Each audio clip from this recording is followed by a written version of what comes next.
Welcome to the Mindful Healers podcast with Dr. Jessie Mahoney. And Dr. Ni-Cheng Liang. We are physicians and leaders who are also trained in coaching, yoga, mindfulness, and integrative medicine. We are also mothers, spouses, sisters, daughters, aunts, and friends. In this podcast, we share candid, heart-centered, loving, science-based, thoughtful, and often fun conversations about the challenges life throws at us. With our collective experience of over 30 years in physician and personal wellness, we reflect and offer pearls of wisdom for navigating life's challenges with more ease. From parenting, marriages, money scarcity, cancer survivorship, uncertainty, challenges in practicing medicine, we cover it all. We invite you to refresh your perspective and empower yourself with mindset, mindfulness, and other well-being tools that actually work. A quick reminder that nothing in our podcast is medical advice. Welcome to our episode on when others don't move at your preferred pace and timing. Do you find yourself frustrated when others show up late? Do you make it mean that they don't respect you or care when their timing and way of working through to-do lists, planning, and chores is different than yours? Our intention today is to address healthier responses when we are noticing others not moving at our preferred pace and timing. We may become quite frustrated by others' slowness. We hope you will leave feeling somewhat liberated from your chronic frustration around timing, urgency, and the preferred pace of others. And to begin, we will pause for a moment of slowness, closing eyes if it's safe, coming back to your breath, breathing in through your nose and out through your mouth. And noticing even here in this brief pause, do you feel discomfort with the slowness and with the pause? Is this an issue for you? Do your loved ones or your patients have a different preferred pace and timing than you do?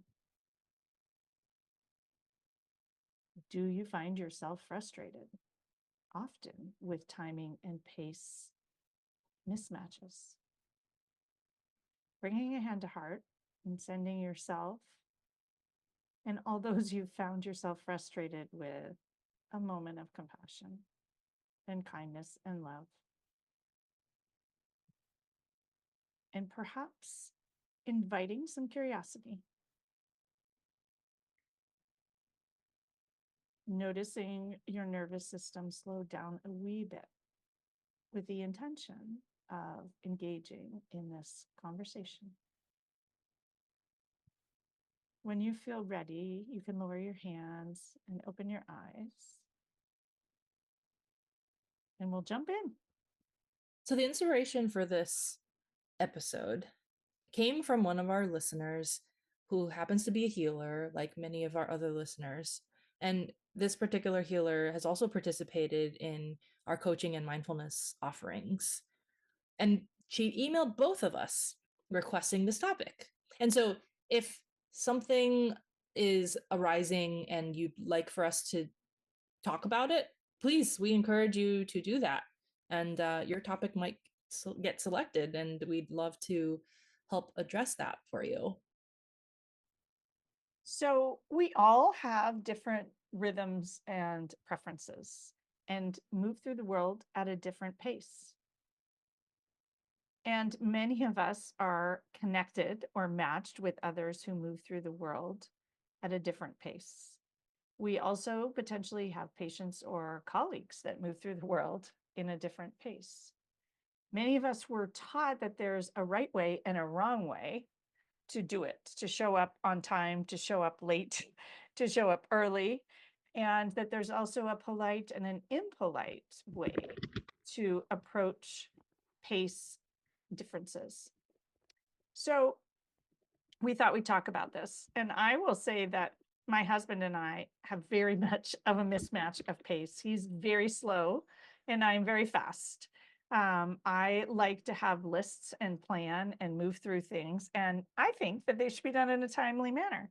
But my version of a timely manner is very different than his version of a timely manner. And what we're both comfortable with feels different. And so recognizing that is powerful because and my old stories used to be that he was inefficient and didn't get things done.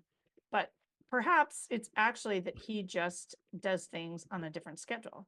And there isn't a better pace or a less good pace, but it can be frustrated, especially if we tell stories that they're not respecting you or they don't care, or even the story that it's inefficient. In medicine, we're trained to have this urgency bias. And so almost all of us are more urgent and move through life at a faster pace than our partners and potentially our children. Many of us have a mismatch with the child who sits around and plays with the ants, for example, and we're just moving through and we don't have the time or the patience to sit still. And so I think recognizing our own pace and being comfortable with that, and or recognizing our own preferences for being on time, or tendencies such as me to be late. My late tendency doesn't come from a disrespect. It comes from trying to optimize my timing. And I'm always trying to get one more thing done. And so I think it's interesting now that I know that I'm kind of onto myself. But I think recognizing that that might come from some reason other than what story your brain is telling. The other thing that I wanted to bring in here, because it struck me as very relevant, is when I worked at Kaiser, we had a training about caring for Hispanic patients and cultural differences. And generally, um, Hispanic patients are not the timeliest and they are perfectly willing to wait, but they're not necessarily going to be early. And they showed this video of the way that they approach traveling and the language that they use. And this has stuck with me for like 15 years, that they say the plane left without them rather than that they were late for the plane. And that's just the way that they move through. And that is the translation of language. And so it occurs to me that it's literally a cultural pace that's different. And if we think about different countries and the pace at which people live, to me, that helps in sort of understanding that every human has a different order and pace. The other thing is thinking about whether you like a schedule, you like a plan or a prearranged schedule. And interestingly, my husband, who likes to move slowly, also likes a prearranged schedule, whereas I'm happy to move quickly from one thing to the other and rearrange constantly. And so understanding that that is a pace timing thing, and he likes to know in advance.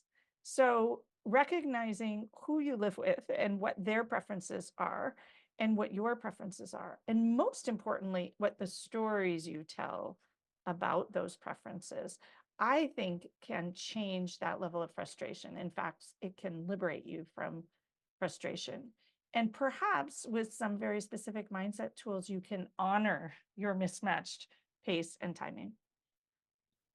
As you were talking about your tendency to have lists and going through the lists and checking off the to-do list, I had a flashback to intern year where I would have a little checklist with little open boxes next to each to-do item by my inpatient lists names, and a little bit of a dopamine hit every single time you like ticked off one of those check boxes, a sense of accomplishment that was done, and how quickly we were able to do that before like the duty hour restrictions set in. And so we've been conditioned to move at a pace that's rather quick, that enables us to get those check boxes all ticked off before we left for the day. So that sense of urgency is not necessarily something that we were innately born with, but really it was also part of our training as well. I also wanted to Required in primary care for sure. I don't know about subspecialty clinic, but in primary care, you almost have to run from room to room in yeah. order to complete the tasks of the day. Yep. Yep. Oftentimes already there's a time scarcity with patient care, especially in clinics. But an actual time scarcity, not a mind time scarcity, but an actual time scarcity. So Yeah. we tend to have trouble switching gears to then the lower pace at home. Yeah, and anything outside of basically the practice of medicine and in healthcare. Yeah. And again, that just points to how broken the system is. It should be like Should not be this way. it should not be so time pressured and so time urgent. That is not conducive to healing. Um, but I digress. So I wanted to talk about manuals again. We've brought this up in prior podcasts, and perhaps the mismatch in pace has to do with someone not following your manual for them. And the manuals are basically the lists, the book, the chapters, the volumes of expectations, of deadlines, of the speeds in which some response is expected. How someone should do something Yes. And the the manual, correct way. yes, all of this Jessie is putting in quotation marks.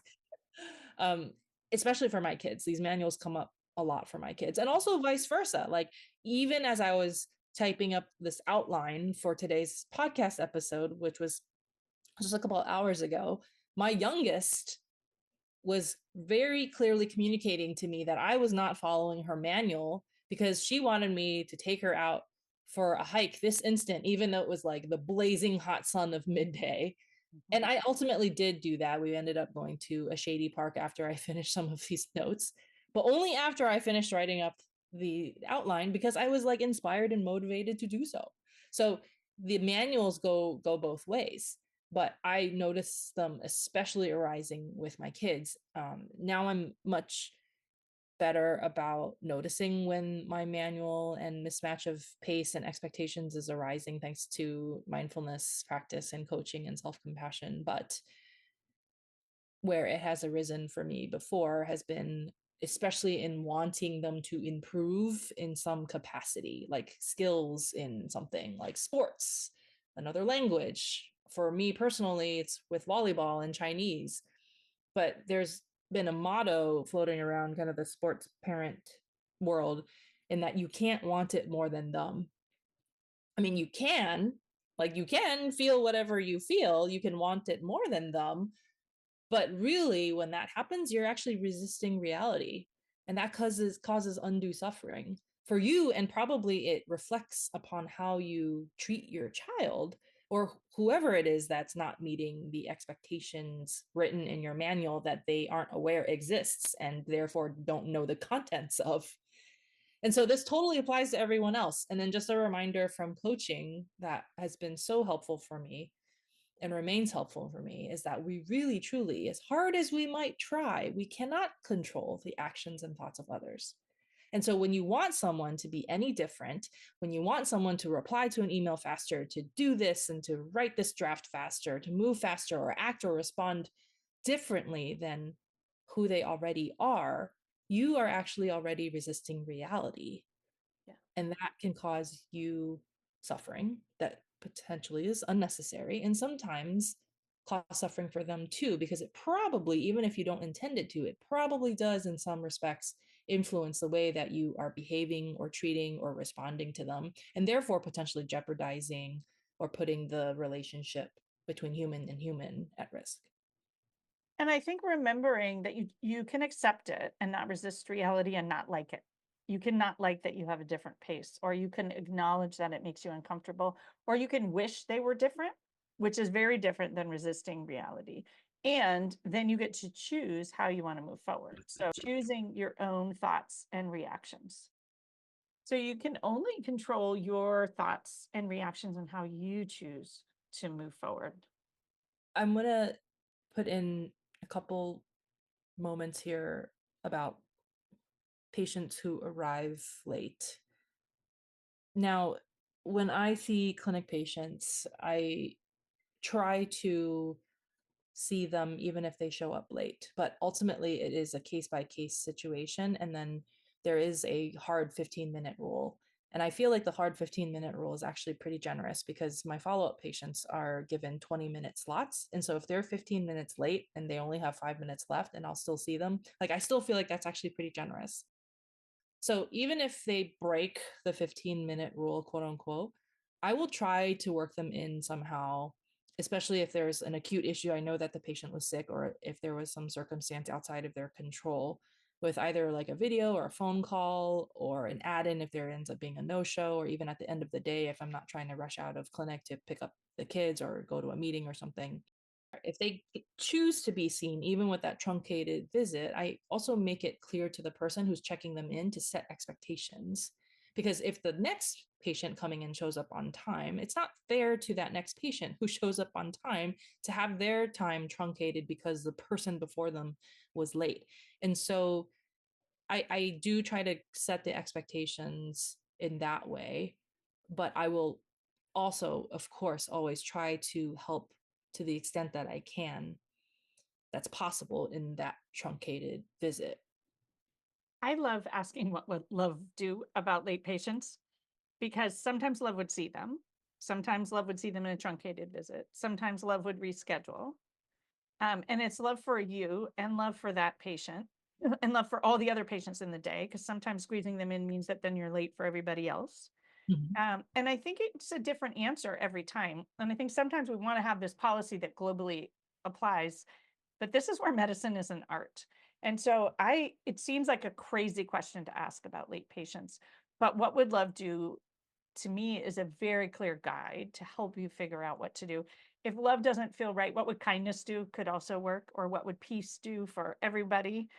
Peace would never, not take care of someone that was in critical condition, for example, but it would also not squeeze in someone that's going to disrupt the whole flow of patients for the rest of the day and have you miss your child's piano recital either.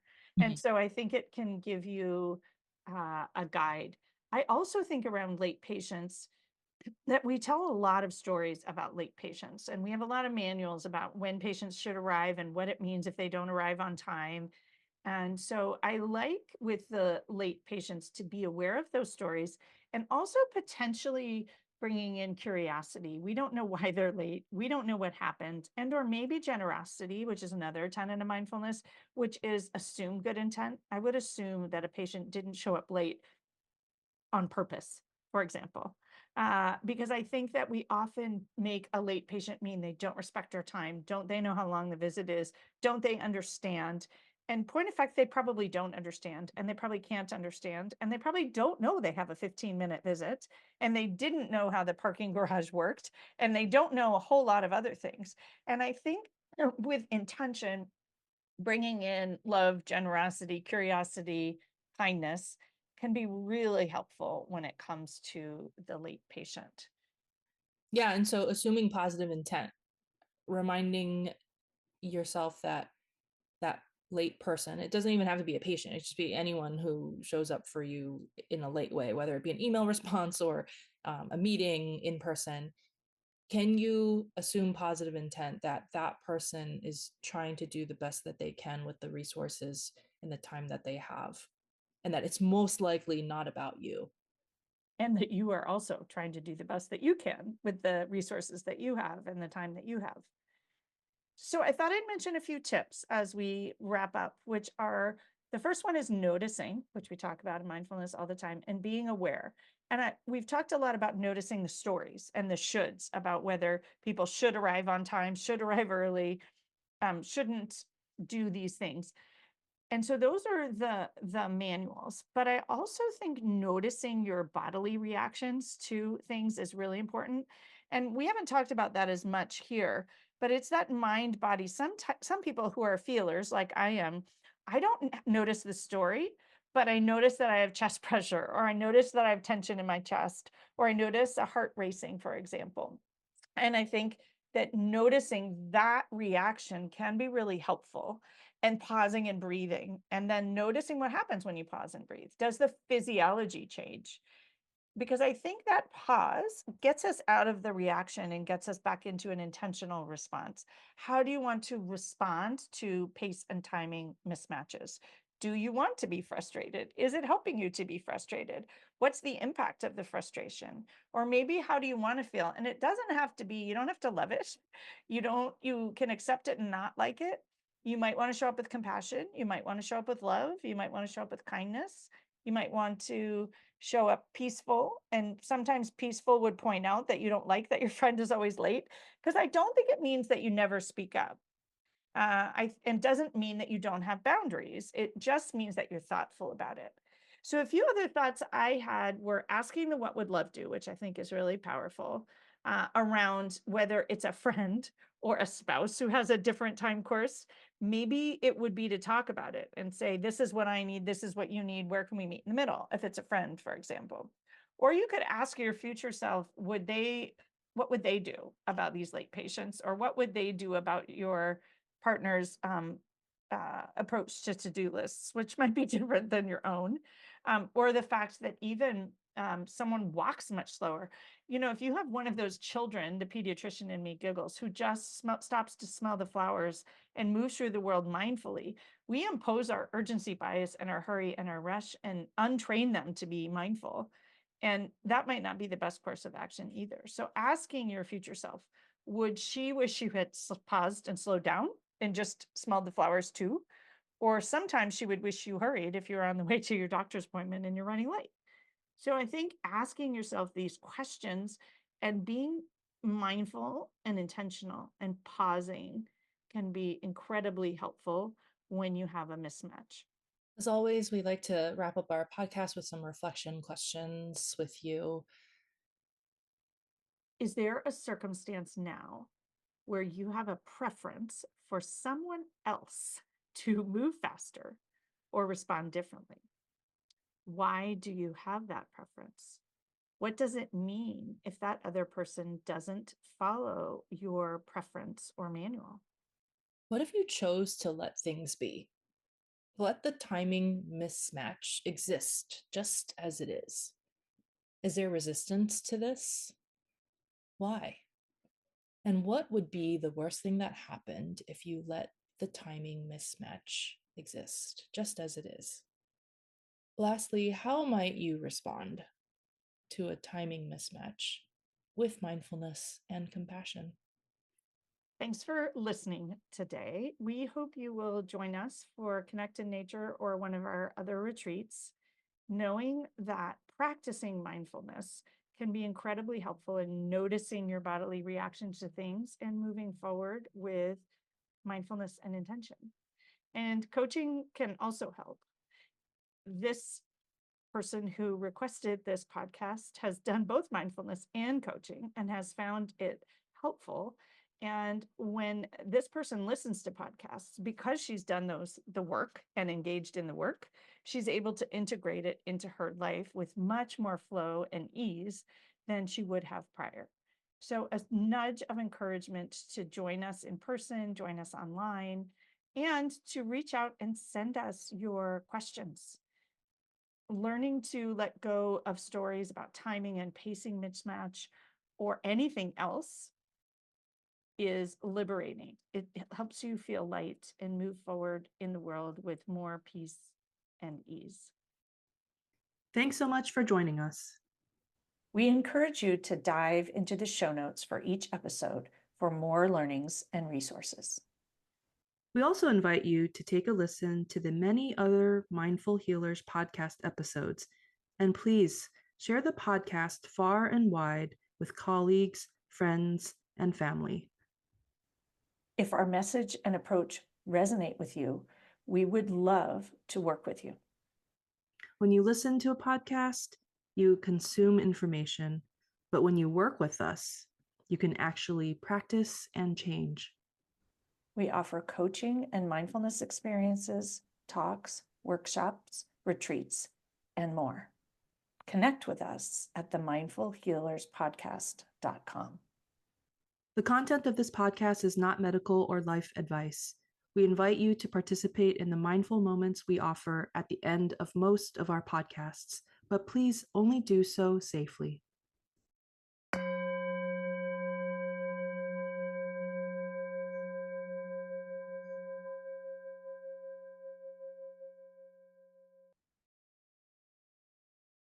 Welcome to today's mindful moment. This is Jessie Mahoney with the Mindful Healers podcast. Taking a moment to settle into your body and noticing how you feel today. Notice what your preferred pace is today. Do you crave slowing down? Is your body tight and moving fast? Notice how you feel and accept it. You don't have to like it, but accept it. Closing eyes, if that would feel good to you. Bring a hand to heart if it's safe. Breathe in through your nose and out through your mouth. Inviting a slowness. Inviting slowing down. Very often, slow is not our preferred pace, and yet most of us need slow. Very often, I hear from people doing my yoga that it feels slow. It's very uncomfortable, not your preferred pace. And so this practice today, practicing slow,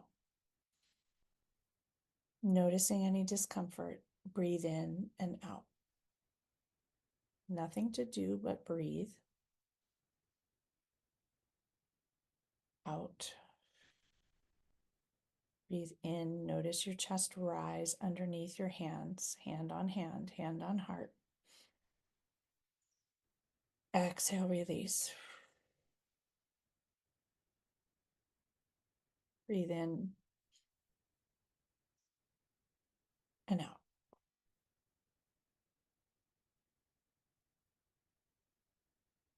Notice how you feel. Notice any twitch or twangs, wanting the urgency, wanting things to move faster, wanting it to go differently. Recognizing that many are on a different pace than you. Different paces are not better or worse, simply different. Breathe in and out.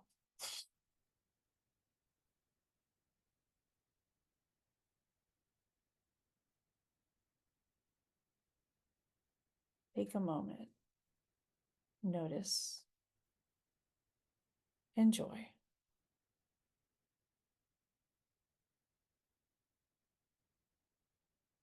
Notice any reactions or responses to slow.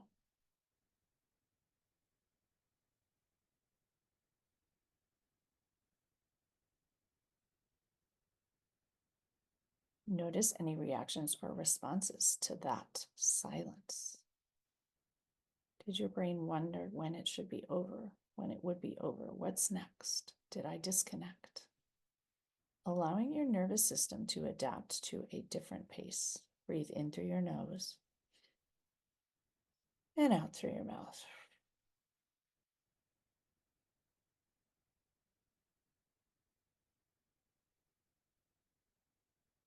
Sending yourself compassion and kindness for all your reactions during this short session.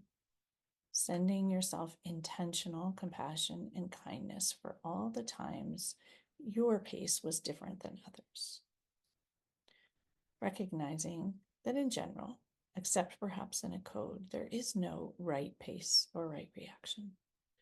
Slow is often fast. Slow is smooth. Slow, for many of us, is uncomfortable.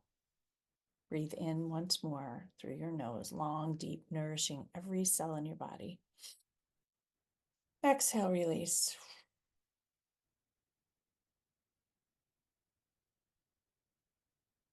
May you all have a beautiful day. See you next week.